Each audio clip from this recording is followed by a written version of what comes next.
Hello बच्चों, आज हम लोग एरर टॉपिक देखने जा रहे हैं।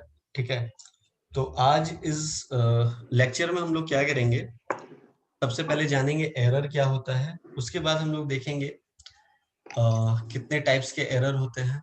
ठीक है, उसके बाद हम लोग देखेंगे उसके फॉर्मूलाज कैसे हम लोग न्यूमेरिकल में यूज कर सकते हैं उसको। ठीक है, तो सबसे पहले बताइए, अगर आप लोगों को कुछ आइडिया है व्हाट इज एरर, तो सबसे पहले मैं एरर जो टॉपिक पढ़ाने जा रहा हूँ उसको मैं नोट डाउन कर दे रहा हूँ स्क्रीन पे। एक सेकेंड।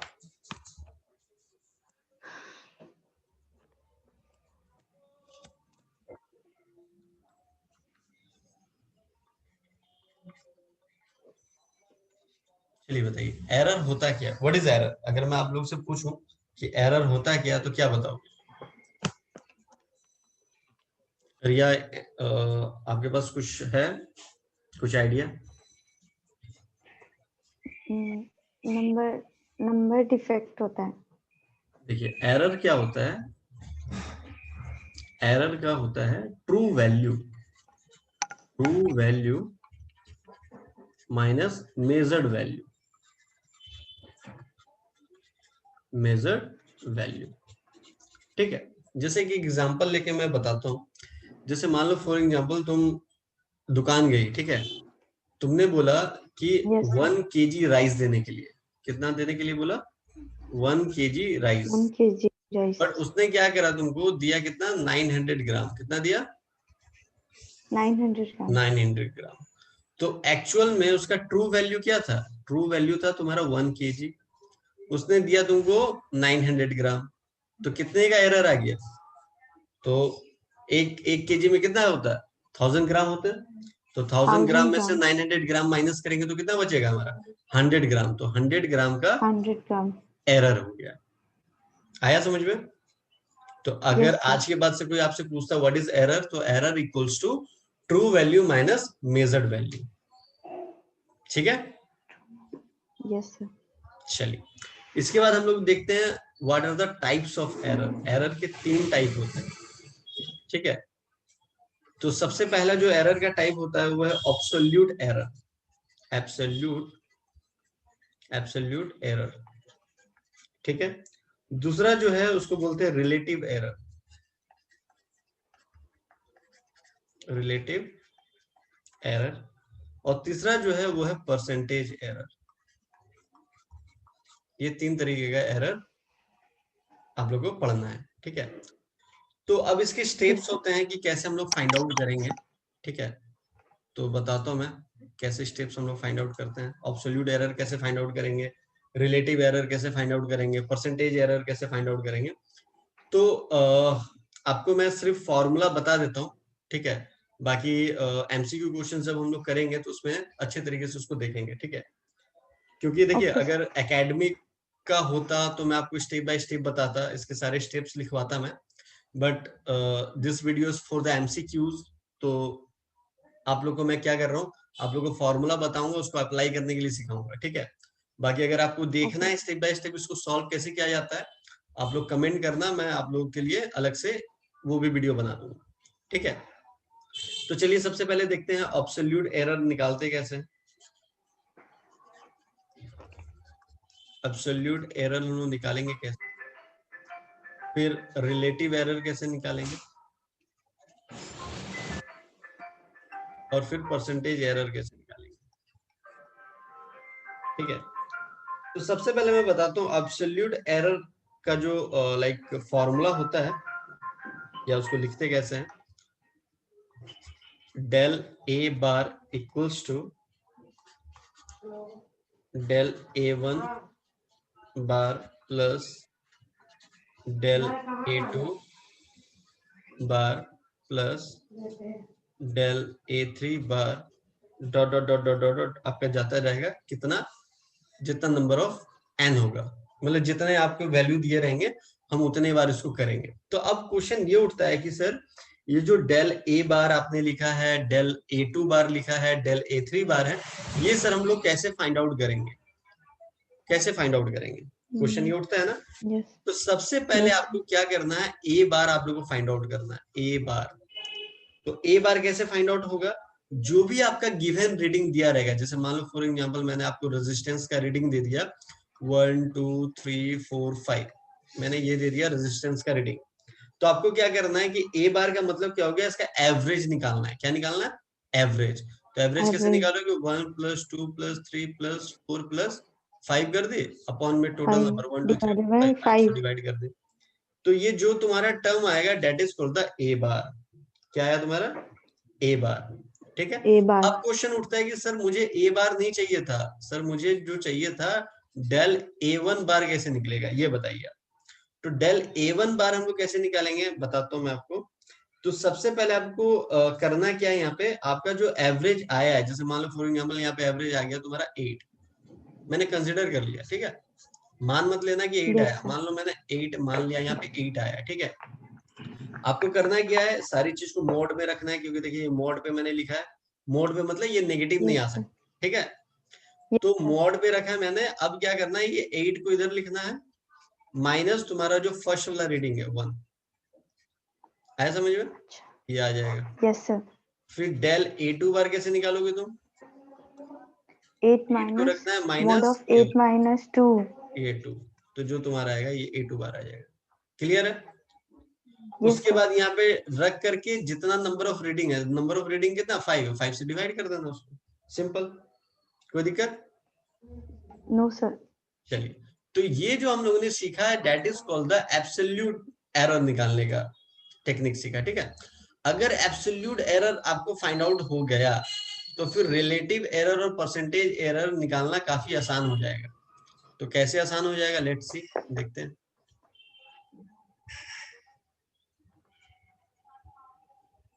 देखिए, रिलेटिव एरर जैसे ही आप जैसे आपने एब्सोल्यूट एरर निकाल लिया, तो रिलेटिव एरर निकालना कितना आसान होगा, चलिए देखते हैं। रिलेटिव एरर का फॉर्मूला है absolute error, absolute error upon क्या? True value, true value. अब तुम बोलो सर ट्रू वैल्यू क्या था? तो ट्रू वैल्यू जो तुमने ए बार निकाला था ना, that is called the true value, इसी को ट्रू वैल्यू बोलते अच्छा। हैं। समझ में? जो तुमने ए बार यस निकाला था सर। ना, एवरेज सारे का जो भी रीडिंग दिया था, यस सर। जो भी एवरेज निकाला था, that is yes sir. Called the true value.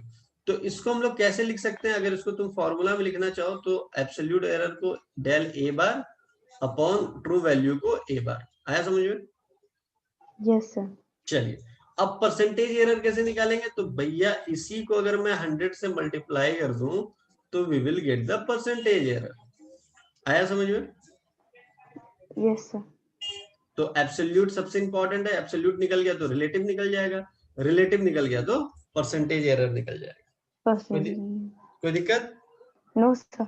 No sir. चलिए चलिए आगे बढ़ते हैं। अगर स्क्रीनशॉट लेना है तो रिया आप तुम ले सकती हो, ठीक है। बाकी इसका नोट्स तो मैं आप लोगों को सेंड कर ही दूंगा मैं, ठीक है। ले लिए सर।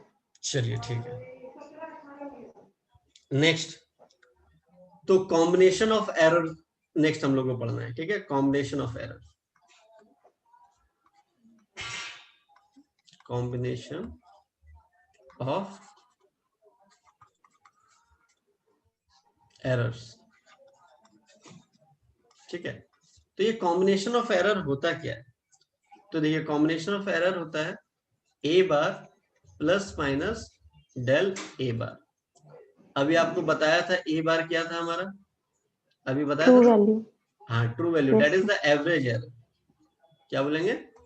एवरेज मीन और एरर। एवरेज।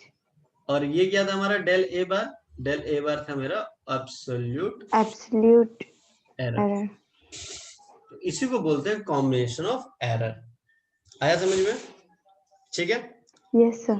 चलिए, इसके बाद हम क्या आपको बताने जा रहे हैं, आपको ये बताने जा रहे हैं कि लाइक सम, अगर मान लो किसी का सम करते हैं, किसी का डिफरेंस निकालते हैं, या किसी का प्रोडक्ट करते हैं, या किसी का डिवीजन करते हैं, तो क्या फॉर्मूला बनेगा, ठीक है। तो सम के लिए लिख लीजिएगा आप लोग। सम के लिए होगा del z equals to del a plus del b, ये सम के लिए, ठीक है। फिर डिफरेंस के लिए क्या होगा? डिफरेंस के लिए भी सेम ही होगा, डिफरेंस के लिए भी सेम होगा, del z equals to del a plus del b। अब तुम बोलोगे सर डिफरेंस में माइनस होना चाहिए था, माइनस नहीं होगा, याद रखिएगा, ठीक है। चलिए ओके सर। प्रोडक्ट, प्रोडक्ट के लिए क्या होगा, del z by z equals to del a upon a plus del b upon b, ये प्रोडक्ट के लिए, ठीक है। फिर डिवीजन के लिए क्या होगा, तो डिवीजन के लिए भी सेम हो जाएगा, डिवीजन के लिए हो जाएगा del z upon z equals to del a upon a sir plus del b upon b। हाँ बोलिए। इसमें डेल ए या डेल जेड जो भी है ये सब एब्सोल्यूट एरर होगा? नहीं, ये एक्चुअली क्या है, ये तो कॉम्बिनेशन ऑफ एरर से आया ना, एक्चुअली क्या है ना, इसका प्रूफ दैट होता है कि ये सम आया कैसे, ये डिफरेंस आया कैसे, ये प्रोडक्ट आया कैसे, ये डिवीजन आया कैसे। एक्चुअली हम लोग स्टार्टिंग में कंसिडर करके चलते हैं कि z equals to a plus b, जैसे ये कंसिडर कर लिया, आया समझ में। फिर इसमें क्या करते हैं हम लोग, कॉम्बिनेशन ऑफ एरर इस पे पुट करते हैं, इस पे अप्लाई करते हैं, इस पे अप्लाई करते हैं, फिर सॉल्व करते हैं, फिर you will get the formula for the sum. आया समझ में। Okay sir. ठीक है, मतलब हम क्या कर रहे हैं, दो क्वांटिटी का सम कर रहे हैं, उसके बाद हमारा क्या वो एरर फाइंड आउट करने के लिए क्या फॉर्मूला आता है वो हम लोग डायरेक्टली लिख दे रहे हैं, ठीक है। क्योंकि देखिए आप लोग कॉम्पिटेटिव एग्जाम है ना, कभी डेरिवेशन नहीं पूछेगा, got it.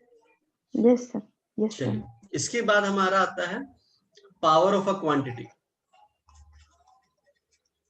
Power of a quantity, इसके लिए क्या फॉर्मूला है जी, देखते हैं। पावर ऑफ अ क्वांटिटी के लिए हो जाएगा del z upon z equals to 2 del a upon a। अब देखो ध्यान से मैं क्या बोलने जा रहा हूं, आपको सम का फॉर्मूला तब मिला जब आपने दो प्रोडक्ट को ऐड किया, आपको डिफरेंस का फॉर्मूला कब मिला, जब आपने दो प्रोडक्ट को सब्ट्रैक्ट किया, तो ये डिफरेंस का फॉर्मूला मिला आपको, ठीक है। प्रोडक्ट कब मिला, जब आपने दो क्वांटिटीज को मल्टीप्लाई करा, ठीक मल्टीप्लाई है। किया। और डिवीजन का कब मिला आपको, z equals to a upon b। और ध्यान से देखना, ये पावर ऑफ अ क्वांटिटी, ये अभी न्यूमेरिकल में सबसे ज्यादा यूज होने वाला है। तो पावर ऑफ अ क्वांटिटी के लिए हमको क्या क्या दिया गया था, z equals to a square. तो z equals to a square को हम लोग इस फॉर्मूले में लिख सकते हैं। आया समझिए। Okay sir. ठीक है, इसका स्क्रीनशॉट ले सर लीजिए। z is equal to a square कैसे? a स्क्वायर आपको जैसे ये पावर ऑफ अ क्वांटिटी बोल रहा है ना, डिफरेंशिएशन करके आया क्या? नहीं नहीं नहीं नहीं, देखिए डिफरेंशिएशन करके का लॉजिक दूसरा है, डिफरेंशिएशन वाला लॉजिक दूसरा है, वो भी अप्लाई होगा। बट अभी तुमको ये याद रखना है कि पावर जो है वो फॉरवर्ड हो जाता है। क्या याद रखना है आपको, अच्छा, power is forwarded, power for. यहाँ लिख लेना, पावर फॉरवर्ड होता है, ठीक है। जो भी, अगर मान लो यहाँ पे क्यूब होता तो यहाँ आगे आ जाता 3 डेल a बाई a, अगर यहाँ पे होता 1/2 तो आ जाता 1/2 डेल a बाई a।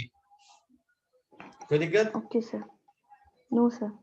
चलिए, जब नो सर हैं तो फिर स्टार्ट करते हैं हम लोग अब न्यूमेरिकल सेक्शन, ठीक है। चलिए यस सर। न्यूमेरिकल सेक्शन मैं आप लोगों को स्क्रीन पे पहले सबसे पहले दिखाता हूँ। तो ये देखिए, पहला क्वेश्चन आप लोग रीड आउट कीजिए, क्या बोला जा रहा है यहाँ पे।